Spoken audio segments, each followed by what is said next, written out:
What keeps us healthy and happy as we go through life? If you were going to invest now in your future best self, where would you put your time and your energy? There was a recent survey of millennials asking them what their most important life goals were.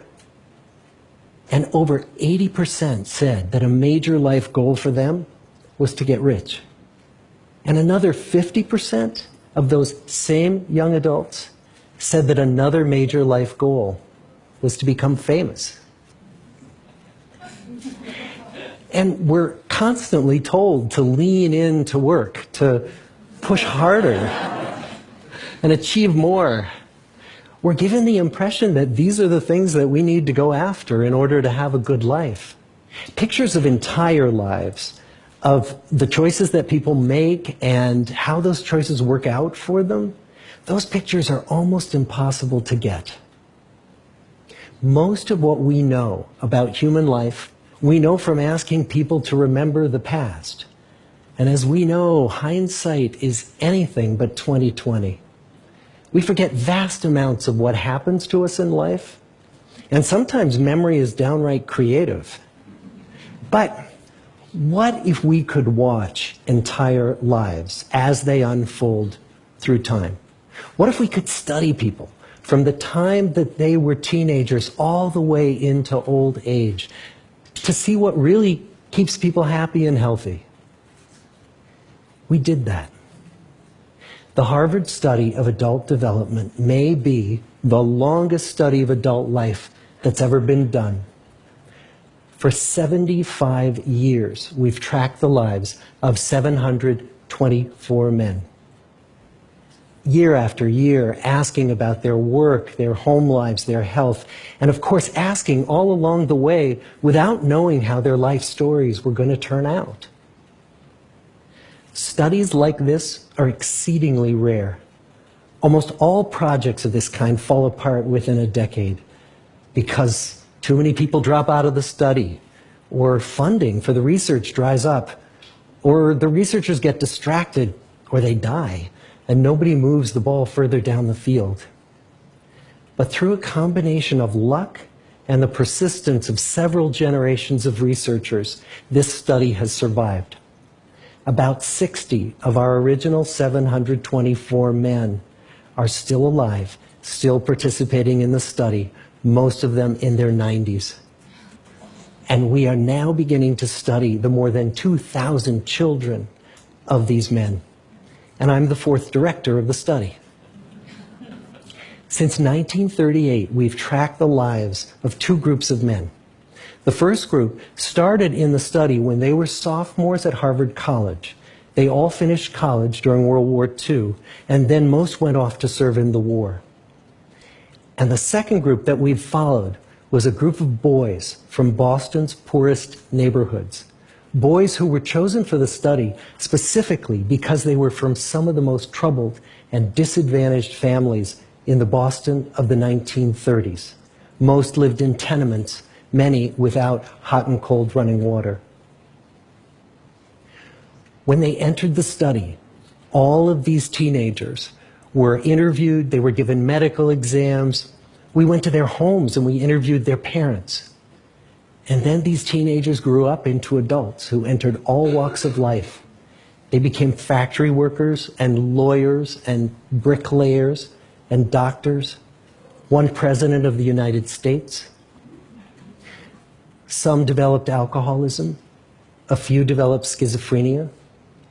Some climbed the social ladder from the bottom all the way to the very top, and some made that journey in the opposite direction. The founders of this study would never in their wildest dreams have imagined that I would be standing here today, 75 years later, telling you that the study still continues. Every 2 years, our patient and dedicated research staff calls up our men and asks them if we can send them yet one more set of questions about their lives.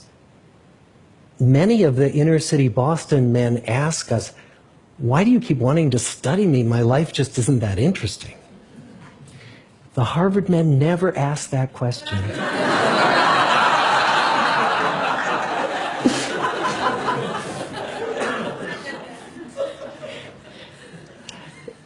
to get the clearest picture of these lives, we don't just send them questionnaires. We interview them in their living rooms. We get their medical records from their doctors. We draw their blood. We scan their brains. We talk to their children. We videotape them talking with their wives about their deepest concerns. And when, about a decade ago, we finally asked the wives if they would join us as members of the study, many of the women said, "You know, it's about time." So what have we learned? What are the lessons that come from the tens of thousands of pages of information that we've generated on these lives?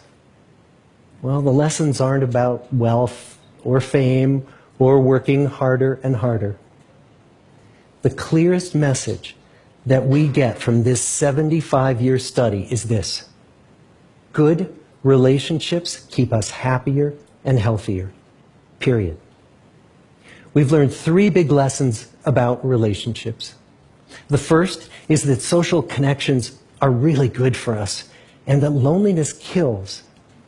It turns out that people who are more socially connected to family, to friends, to community, are happier, they're physically healthier, and they live longer than people who are less well connected.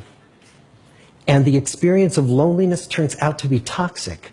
People who are more isolated than they want to be from others find that they are less happy, their health declines earlier in midlife, their brain functioning declines sooner, and they live shorter lives than people who are not lonely.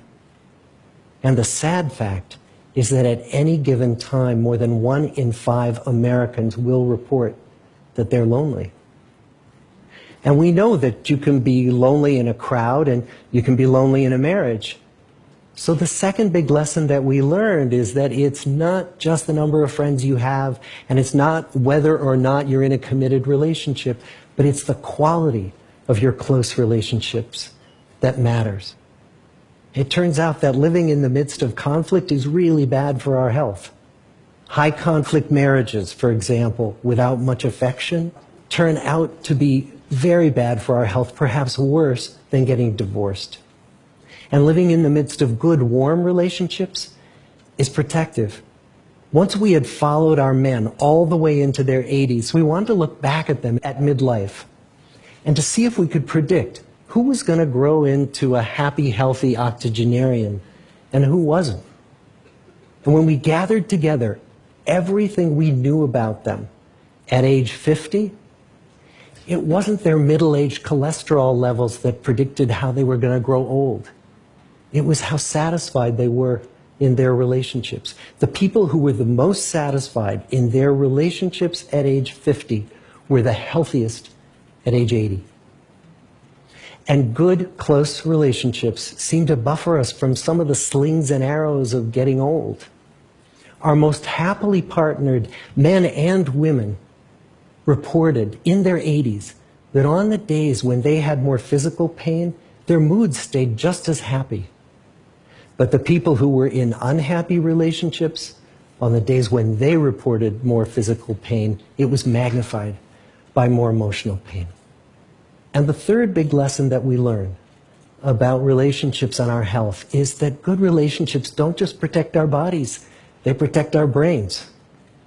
It turns out that being in a securely attached relationship to another person in your 80s is protective. That the people who are in relationships where they really feel they can count on the other person in times of need, those people's memories stay sharper longer. And the people in relationships where they feel they really can't count on the other one, those are the people who experience earlier memory decline. And those good relationships, they don't have to be smooth all the time. Some of our octogenarian couples could bicker with each other day in and day out. But as long as they felt that they could really count on the other when the going got tough, those arguments didn't take a toll on their memories. So, this message that good, close relationships are good for our health and well-being, this is wisdom that's as old as the hills. Why is this so hard to get and so easy to ignore? Well, we're human. What we'd really like is a quick fix, something we can get that'll make our lives good and keep them that way. Relationships are messy and they're complicated, and the hard work of tending to family and friends, that's not sexy or glamorous. It's also lifelong. It never ends. The people in our 75-year study who were the happiest in retirement were the people who had actively worked to replace workmates with new playmates. Just like the millennials in that recent survey, many of our men, when they were starting out as young adults, really believed that fame and wealth and high achievement were what they needed to go after to have a good life. But over and over these 75 years, our study has shown that the people who fared the best were the people who leaned into relationships with family, with friends, with community. So what about you? Let's say you're 25, or you're 40, or you're 60. What might leaning into relationships even look like? Well, the possibilities are practically endless. It might be something as simple as replacing screen time with people time, or livening up a stale relationship by doing something new together, long walks or date nights, or reaching out to that family member who you haven't spoken to in years, because those all too common family feuds take a terrible toll on the people who hold the grudges. I'd like to close with a quote from Mark Twain. More than a century ago, he was looking back on his life, and he wrote this: "There isn't time, so brief is life, for bickerings, apologies, heartburnings, callings to account. There is only time for loving, and but an instant, so to speak, for that. The good life is built with good relationships." Thank you.